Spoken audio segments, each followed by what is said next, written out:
Have you ever had a brilliant idea at 3 in the morning?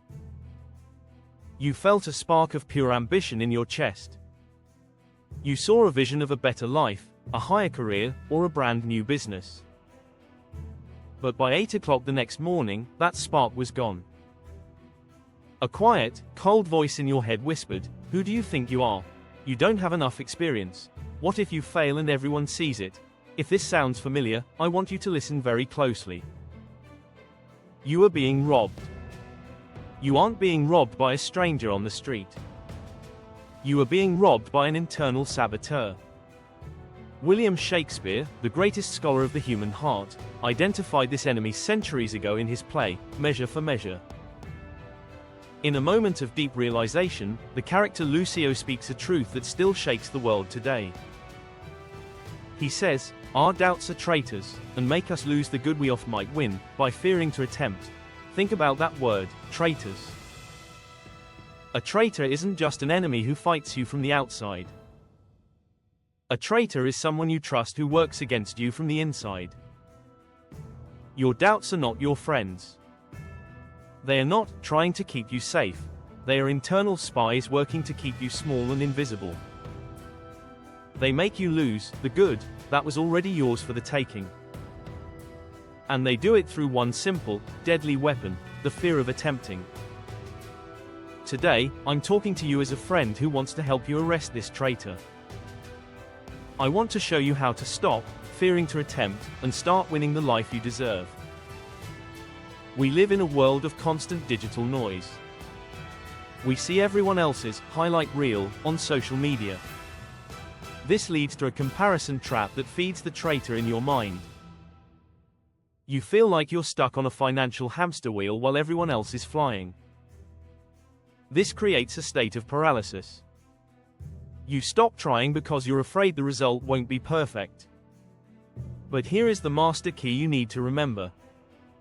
Doubt is a tester of your resolve, not a prophecy of your failure. When doubt shows up, it usually means you are standing at the door of greatness. The traitor only talks when you are about to do something significant. Think about all the good you have already lost by not trying. The jobs you didn't apply for. The dreams you didn't share. The projects you left on the shelf to gather dust. Those wins were within your reach, but the traitor convinced you to keep your hands in your pockets. So, how do we build the heroic spine to fight back? First, you must recognize doubt for what it is. It is a biological, digital noise, designed to keep you in the cave of safety.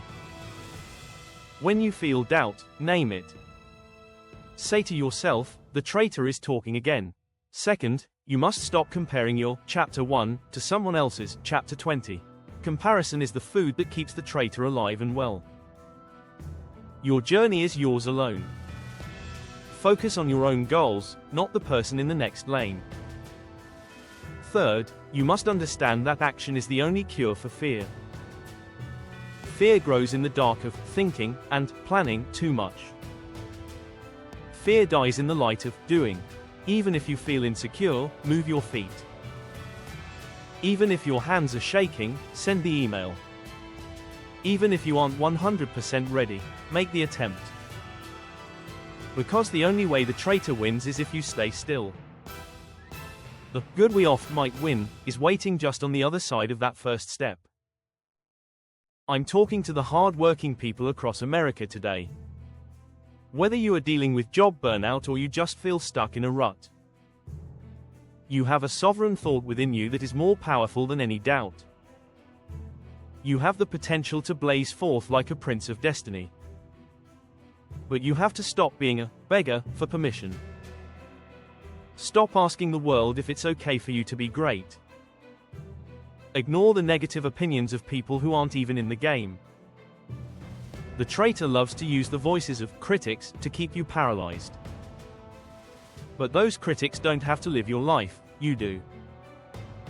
Don't let your lifestyle struggles become an excuse for inaction.